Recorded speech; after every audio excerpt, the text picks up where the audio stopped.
pessoal, tudo bem com vocês? Eu sou Bianca Fiore e estou aqui mais uma vez no Diabetes com Propósito para levar para vocês aí uma palavra falando a respeito de alguma situação aí do diabetes e, claro, sempre com um apoio espiritual, um propósito no que eu me baseio aqui na palavra de Deus para você seguir em frente e muito bem, com saúde aí com o diabetes, beleza? E hoje eu vou falar sobre hipoglicemia e hiperglicemia, que é aquele sobe e desce tão conhecido por nós, pessoas que convivem com o diabetes todo santo dia.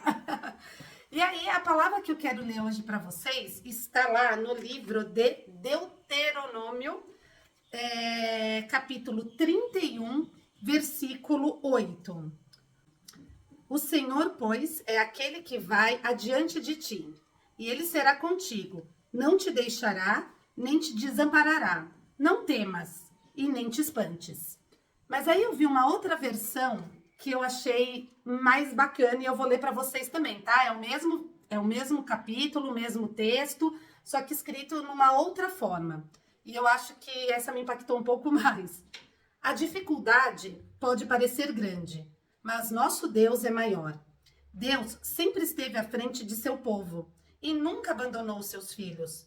Não há vitória sem luta. Grandes desafios, grandes vitórias. Deus é contigo e isto fará a diferença. Uau, hein?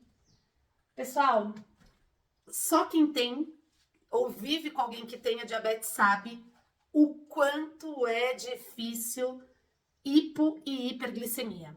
Antes, para quem está chegando agora aqui nesse canal e não sabe, né, o que é a referência de uma glicemia estável? Então, até 100 mgdl, até peguei uma colinha aqui, ó, a glicemia em jejum, o normal é de 70 a 100, tá? Quando você faz lá o seu destro ou vai fazer um exame de sangue de glicemia de jejum, esse é o normal de uma pessoa saudável que não tem diabetes, beleza? Bom, a partir do 101, vamos supor, até 125, a pessoa já pode ser considerada pré-diabético, ou seja, ela ainda não tem o diagnóstico do diabetes, mas ela já está ali no limiar para ter um diabetes, entendeu? E a partir de 126 já é considerado diabetes, tá? Porém, por exemplo, existem aí algumas medições, por exemplo, pós-prandial, que são 2 horas após as refeições, que nós que temos diabetes, a gente tem aí um limite, né, que a gente pode chegar, e quem não tem diabetes também, acho que até 140 mais ou menos, ainda não é considerado um caso de diabetes, mas sim de pré-diabetes. Então, tem essas tabelas, e eu vou deixar aqui para vocês essas referências aqui na descrição, para vocês saberem direitinho. Mas o que acontece com nós, pessoas que têm diabetes? A gente toma insulina, a insulina tem a ação, né, de ser aquela chave, né, que vai abrir a célula para receber o açúcar, e o açúcar não vai ficar no nosso sangue, ele vai para a célula para se transformar em energia. Acontece que nem sempre, né, isso é um gráfico, tá, gente? Eu posso até mostrar para vocês aí a minha bomba de infusão, ó, vamos ver, agora minha glicemia tá 130, tá maravilhosa, não sei se vocês conseguem aí enxergar no vídeo. Mas existe um gráfico, né, e hoje até existe o tempo no alvo, quanto tempo você permanece dentro daquele tempo no alvo estabelecido, você tem que ficar 80% do seu tempo dentro daquela meta, que eu também vou deixar aqui embaixo para vocês verem, para dizer que você tá aí com o seu diabetes controlado, que você tá tratando bem. Porém, tem momentos que não adianta, que a gente tem uma hipoglicemia. Quando que acontece uma hipoglicemia? Quando você toma insulina demais, quando você, por exemplo, faz uma atividade física e também não comeu adequadamente, ou também tomou insulina em excesso. Um momento de estresse, no momento de estresse, geralmente a glicemia costuma subir, né? Costuma dar a hiperglicemia, que é o contrário da hipoglicemia. E aí a hiperglicemia é complicadíssimo também, né? Porque casos de hipoglicemia muito alta, acima de 300, por exemplo, é terrível, né? Eu vou contar aqui para vocês um pouco de como eu me sinto. Inclusive, até eu tenho uma tatuagem que eu amo, que tá escrito em inglês I'm higher, né? Que eu sou maior, né? O símbolo do maior, da matemática, que os altos, as hiperglicemias, e os baixos, que são as hipoglicemias. Porque é isso realmente que cansa mais numa pessoa com diabetes. Quais são os sintomas que eu tenho de hipoglicemia? E aí, se você é novo, recém-diagnosticado, você vai entender. É uma moleza, uma leseira, a gente não consegue raciocinar direito, sabe? Fica completamente descompasso, a gente fica completamente à parte de tudo que está acontecendo, né? Eu tenho muito calor quando eu tô com hipoglicemia, eu fico paralisada, assim, me dá tipo uma paralisia, eu não entendo as coisas que estão acontecendo ao meu redor. E o que você faz para corrigir isso? Você toma aí um copo de 200 ml com 3 colheres de açúcar, 3 sachês de mel. O importante é ingerir 15 gramas de carboidrato simples. Aí você me pergunta, pode ser um chocolate? Pode ser um todinho? Pessoal, não é recomendado, porque chocolate, todinho, tudo isso tem gordura. E a gordura, ela leva um tempo aí para virar açúcar no sangue e estabilizar. E quando você está com hipo, você precisa de um carboidrato de ação rápida. Então, por isso, gelzinho de carboidrato e alimentos que são... Alimentos não, na verdade, bebidas, né? Tipo uma Coca-Cola normal, um suco de laranja. Tudo isso é recomendado para a glicemia subir rápido, no máximo em até 15 a 20 minutos, que é o tempo que leva para subir a glicemia. Beleza? Bom, e aí o que é a hiperglicemia, que é o contrário da hipo? É quando a glicemia está muito alta, e essa eu vou falar para vocês.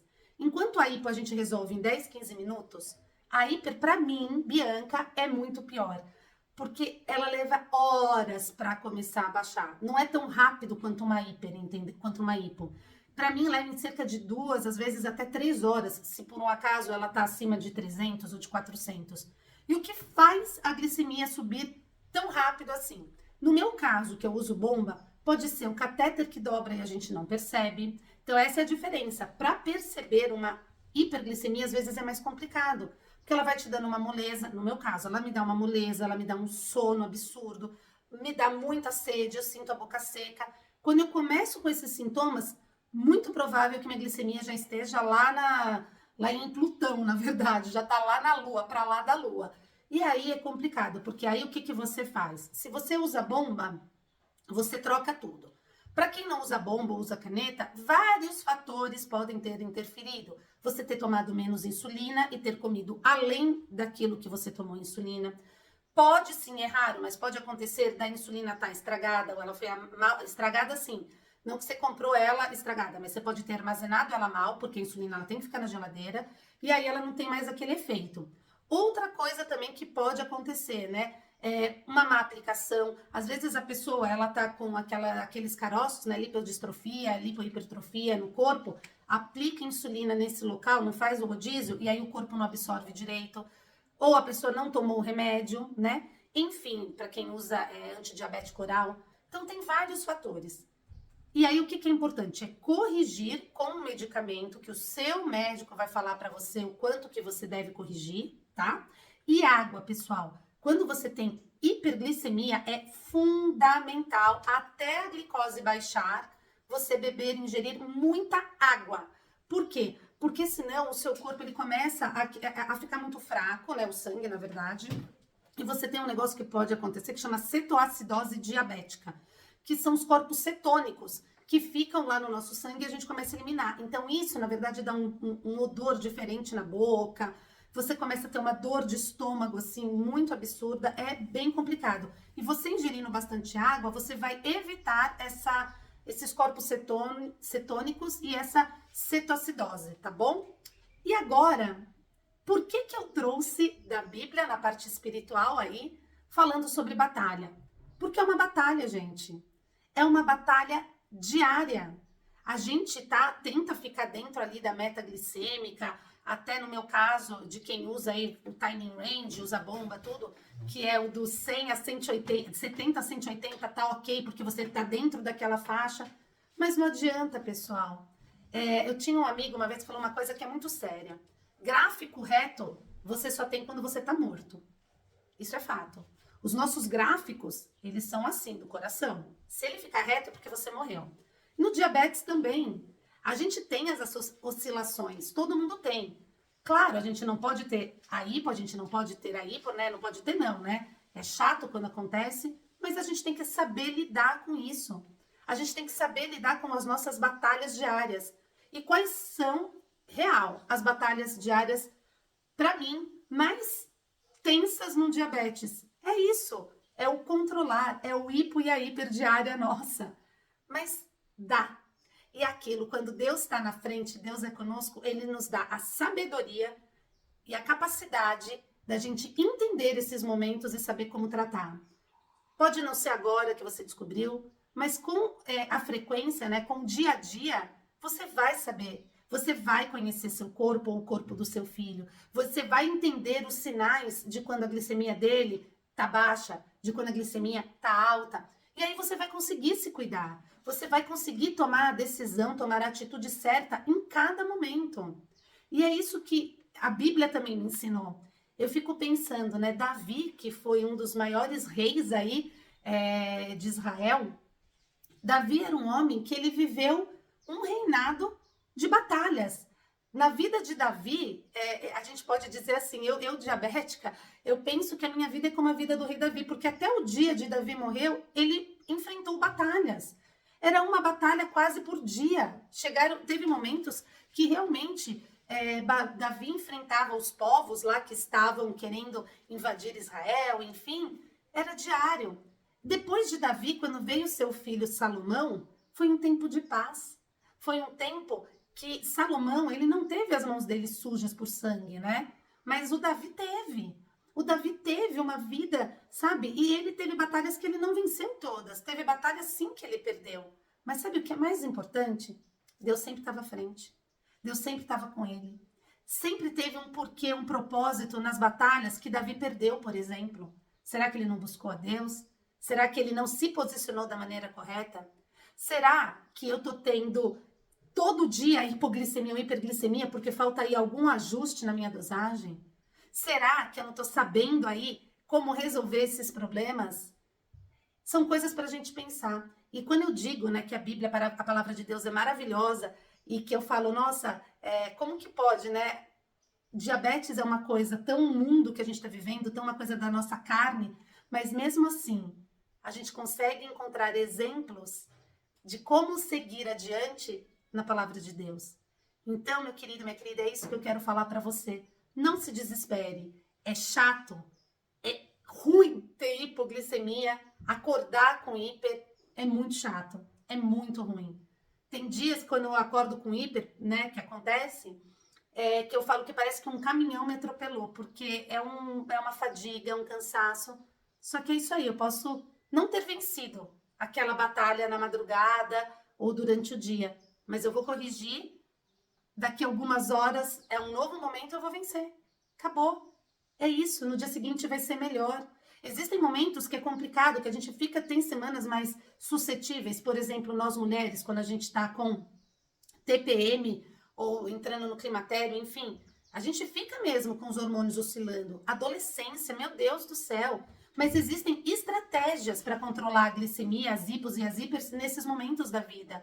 Quando se tem uma doença que tem que tomar corticoide, que o corticoide eleva a glicemia demais, você vai ter que sim tomar mais insulina nesse momento, porque o corticoide sobe demais a glicemia. Então, tudo tem estratégia. É uma batalha. Assim como Davi enfrentou as batalhas, o diabetes é uma batalha diária. E a gente tem que saber enfrentar e pedir sempre para Deus orientação, paz, discernimento e sabedoria como lidar. E claro, sempre pedir para o seu médico orientações do que fazer nesse momento. E hoje, como a gente tratou desse assunto aí de batalha, eu quero terminar esse vídeo aí com uma oração para você, para nesses momentos aí de desespero, de hiper, você ter isso no seu coração, tá bom? E, claro, comenta para mim aqui, fala para mim em que momento que você se sente mais vulnerável no diabetes? Qual batalha para você do diabetes é mais complicada? Às vezes eu tô falando aqui que é da hipo e da hiper e para você é outra. Então eu quero muito saber, muito mesmo, tá? Fala para mim aqui nos comentários. E essa oração que eu quero dizer. Pai amado, Pai querido, eu quero pedir para você, quero pedir para o Senhor agora que venha dar paz e discernimento para todas as pessoas que estão assistindo esse vídeo, que vivem com diabetes ou que têm amigos, filhos, familiares com a condição, que vivem muito de perto com isso, que essas pessoas tenham, Pai, a sabedoria, Pai, de entender o que está acontecendo no corpo delas e saber, Pai, adequadamente como corrigir. como fazer, Pai, para que esse momento de hipo, de hiper, ou qualquer outro momento que seja difícil para ela em relação ao diabetes, que ela saiba como lidar com isso. E que essa angústia que ela pode sentir nessas horas, esse medo de tomar uma atitude errada, Pai, seja, Pai, substituído pela certeza, Pai. A certeza de estar fazendo a coisa certa porque foi buscar a ajuda correta com o seu médico, com o seu endocrinologista e principalmente, Pai, com o Senhor. Que nunca falte, Pai, a paz que excede todo entendimento nessas pessoas na hora, Pai, de lidar com esses momentos tão difíceis e complicados. Eu te agradeço, em nome de Jesus. Amém. É isso, pessoal. Então, fique com Deus, um beijo no coração, até o próximo vídeo e tchau, tchau. Até mais.